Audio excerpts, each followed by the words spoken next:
എൻ്റെ പ്രിയ സുഹൃത്തുക്കളെ, ഇതാണ് ഈ ബ്ലാക്ക് സോൾജർ ഫ്ലൈ ലാർവ എന്ന് പറയുന്ന സാധനം.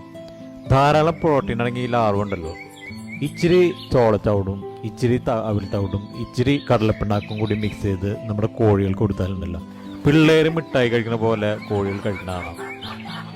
ഇത് കൊടുത്ത് വളർത്തുന്ന കോഴികൾക്ക് പിന്നെ മരുന്നൊന്നും കൊടുക്കേണ്ട ആവശ്യമില്ല. അങ്ങനെ ഒരുപാട് കാശ് നമുക്ക് ലാഭിക്കാം, തീറ്റ ചെലവിൽ കാശ് ലാഭിക്കാം. മരുന്നും മറ്റുള്ള സാധനങ്ങളൊന്നും കൊടുക്കേണ്ട ആവശ്യമില്ല.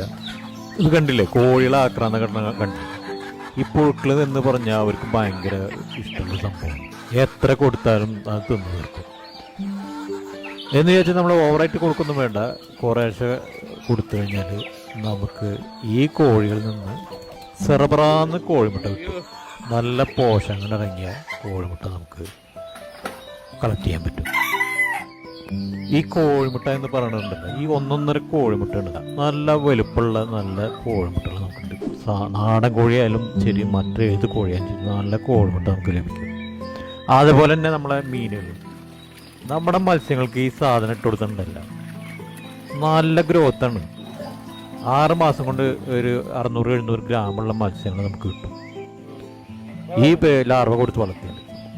അതേപോലെ ആറ്റുകൊഞ്ച്, മറ്റേത് മത്സ്യങ്ങൾക്ക് കൊടുക്കുക. എന്നിട്ട് അതിൻ്റെ വിസർജ്യം ഉപയോഗിച്ചിട്ട് നമുക്ക് നാട്ടിൽ പച്ചക്കറികൾ ഉണ്ടാക്കാം.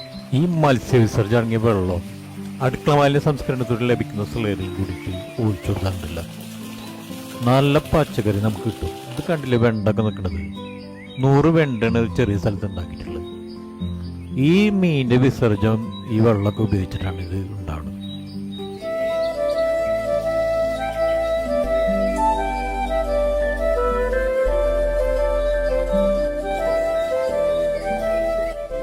ഈ വാഴകൾ നിൽക്കുന്നുണ്ട്, 50 ലിറ്ററിൻ്റെ ഡ്രമ്മിൽ 4 എണ്ണമാണ്.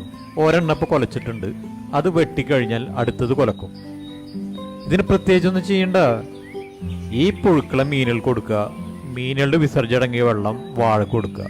മറ്റ് വെള്ളത്തിൻ്റെ ആവശ്യമില്ലെന്നേ. ഈ പുഴുക്കൾ എന്ന് പറയുന്നത് വലിയൊരു സംഭവമാണ്. ഈ പുഴുക്കൾ ഉണ്ടാക്കുന്നത് വളരെ ചെറിയൊരു സംഭവമാണ്. എങ്ങനെയെന്ന് നമുക്ക് കണ്ടുനോക്കാം.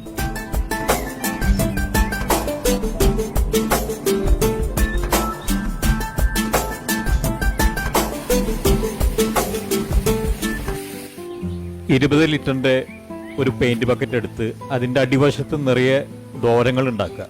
6 mm ബിറ്റ് കൊണ്ടോ അല്ലെങ്കിൽ പപ്പടം കുത്തി ചൂടാക്കിയിട്ടോ അല്ലെങ്കിൽ മറ്റേതോ കമ്പി കൊണ്ടോ ചൂടാക്കിയതിന് ശേഷം ഇതേപോലുള്ള ദോരങ്ങൾ ഉണ്ടാക്കുക.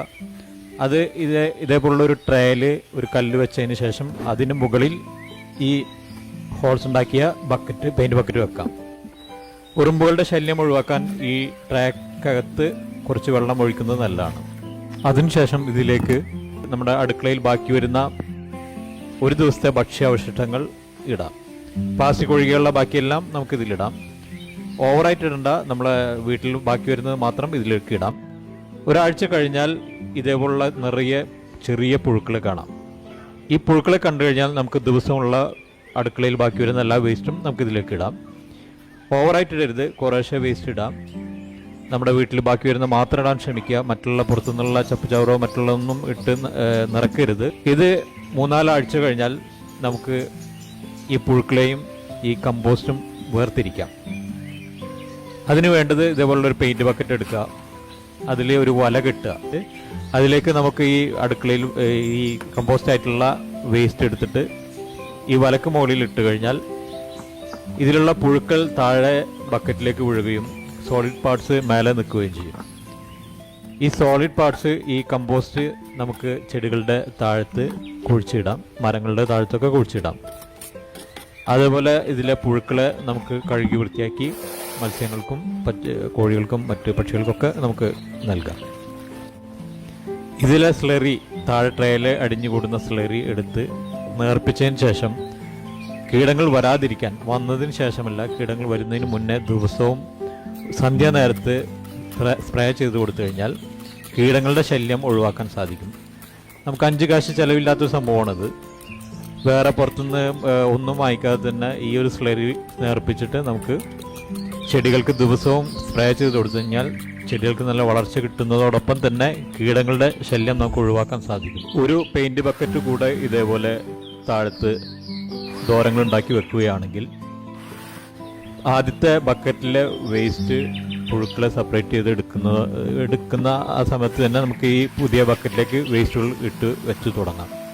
അപ്പോൾ അതിലെ പുഴുക്കൾ കഴിഞ്ഞാൽ അതിലത്തെ കംപ്ലീറ്റ് വേസ്റ്റും പുഴുക്കളൊക്കെ സെപ്പറേറ്റ് ചെയ്ത് കഴിഞ്ഞാൽ പിന്നെ ഈ ഒരു പുതിയ ബക്കറ്റിൽ നിന്നും നമുക്ക് വീണ്ടും വേസ്റ്റുകൾ പുഴുക്കളെയും സെപ്പറേറ്റ് ചെയ്ത് കളക്ട് ചെയ്യാൻ പറ്റും.